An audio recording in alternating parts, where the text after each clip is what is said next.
एक बहुत ही common narrative है कि अगर 1947 में हम पे अटैक हुआ, हम इसलिए हार गए कि हमारे पास आर्मी रेडी नहीं। तो महाराजा ने अपनी आर्मी को प्रिपेयर क्यों नहीं करके रखा था ऐसी वॉरलेस सिचुएशन के लिए, ऐसे अटैक के लिए? इसके बारे में हम जानेंगे कर्नल रैना से, जो कि एक मिलिट्री हिस्टोरियन है। नमस्कार सर। नमस्कार। देखिए, आप ये समझिए कि जब ब्रिटिश यहाँ पे थे और ये प्रिंसली स्टेट थी, हर स्टेट के अंदर एक ब्रिटिश रेजिडेंट बैठता था जो बेसिकली गवर्नर की तरह था, लेकिन पावर ज़्यादा थी उसकी।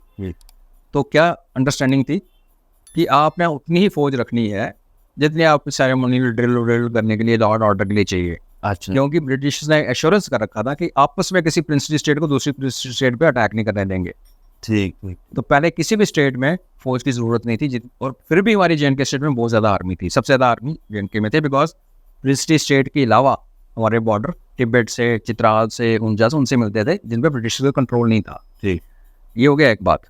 दूसरा, ब्रिटिश ने हर स्टेट से आर्मी रखने के लिए इसलिए भी बोला था, इंपीरियल ट्रुप्स कहते थे, कि जब ब्रिटिश मांगेंगे वो उनके लिए लड़ेंगे। तो वर्ल्ड वार 1 और 2 में हमारे 60,000 से ऊपर जवान जाके ब्रिटिशर्स के लिए लड़े। ठीक। और काफ़ी सारे मेडल जीते, मिलिट्री क्रॉस जीते, सब कुछ। हमारी फौज तैयार नहीं थी, ये गलत एलिगेशन है। ठीक। हमारी जो बटालियंस वर्ल्ड वार 2 में लड़के आई थी, सिर्फ 2 साल पहले वर्ल्ड वार खत्म हुए 2-2.5 साल में यहाँ अटैक हो गया। तो जो वहाँ पर ट्रेन थी बढ़िया थी, तो यहाँ नकम्मे कैसी होगी? ऐसी नहीं थी। क्या था कि यहाँ जो चीफ ऑफ स्टाफ था इंडियन जे.एंड.के आर्मी का, वो था British Scott, general Scott, retired British officer. Scott जो था वो उसी ब्रिटिश हायरार्की का हिस्सा था जो चाहती थी कि कश्मीर तोड़ के आओ पाकिस्तान को दे। अब कश्मीर को कैसे तोड़ेंगे? सीट ऑफ पावर कश्मीर में थी जे.एंड.के की। महाराजा कश्मीर में उस टाइम गर्मियों में, तो कश्मीर में थे पावर। अगर वो जम्मू में होते तो यहाँ होती। तो कश्मीर तो उनको लेने लेना था, पानी भी चाहिए था रिवर्स का, पूरा लद्दाख से लेके कश्मीर तक। बिल्कुल। और पुंछ मीरपुर वाली बेल्ट इसलिए चाहिए थी क्योंकि जो रावलपिंडी, जो बाद में उस टाइम तो कराची कैपिटल थी, बाद में इन्होंने इधर ऊपर लेके आए, तो रावलपिंडी में इनका आर्मी हेडक्वार्टर है। इस्लामाबाद उसके साथ ही जुड़ा हुआ है, जहाँ उनका कैपिटल है। ठीक। वो तो 30-35 किलोमीटर है जेलम से, जे.एंड.के के बॉर्डर से। उनको ये पता था कि कल को अगर इंडियन आर्मी आ गई, जब जे.एंड.के इंडिया में मिलेगा, तो इंडियन आर्मी तो यहीं से तोपे फायर करेगी और उनके इस्लामाबाद सिर पे गिरेंगी। तो उनको वहाँ भी प्रोटेक्शन चाहिए थी। ठीक ठीक ठीक। प्लस उनका इस्लामाबाद, रावलपिंडी के बगल में चकलाला बेस, एयर बेस, यहाँ से ब्रिटिश एयरफोर्स की फ्लाइट्स 15 अगस्त के बाद भी उड़ के जाती रही गिलगित के आगे, रशियंस को मॉनिटर करने के लिए उनका न्यूक्लियर क्या चल रहा है। बिकॉज रशियन का जो न्यूक्लियर प्रोग्राम था वो गिलगित के आगे जो जिनजियांग है वहाँ पे चल रहा था। तो जहाज जाता था, फिर उसके ऊपर जो पार्टिकल चेक करते थे, बॉडी से चेक स्टडी करते थे रेडियो एक्टिव, तो उनको बचाना था।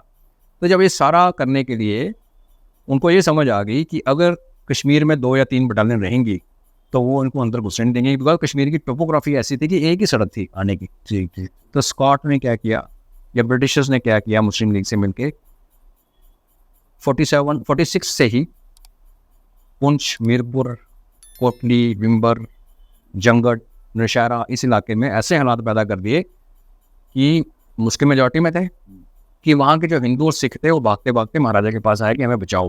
क्या दंगे कम हुए? डराया ज़्यादा जाता था। ठीक। मस्जिदों में अनाउंसमेंट हो रही है, पोस्ट लग रहा है कि हम लेडीज़ को उठा के ले जाएंगे, तो डरा के रखा है। डराया तो सारा, जब इवन एंड तक मेयर चंद महाजन जब प्राइम मिनिस्टर बने काप के जाने के बाद, तब तक डेलीगेशन आते रहे हमें बचाओ।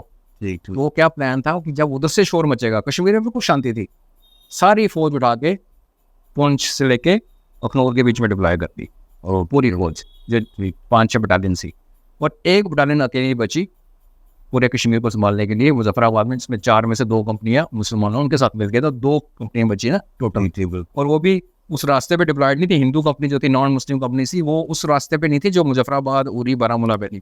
एक नीचे कोहाला में थी और एक कुपवाड़ा में थी। तो गेट खुला रहा। अब यहाँ पे एक बटालियन अगर और होती है, आप इमेजिन करो, वो 100 बंदों के साथ राजेंद्र सिंह साहब ने 4 दिन रोक के रखा। उसके पहले नारायण सिंह समयाल ने 12-14 बंदों के साथ पूरा दिन रोक के रखा। एक बटालियन और 800 या 1000 बंदों की आ जाती डोगरों की, तो इनको तो बारामूला नहीं पहुंच सकते थे ये लोग। तो ऐसा नहीं था।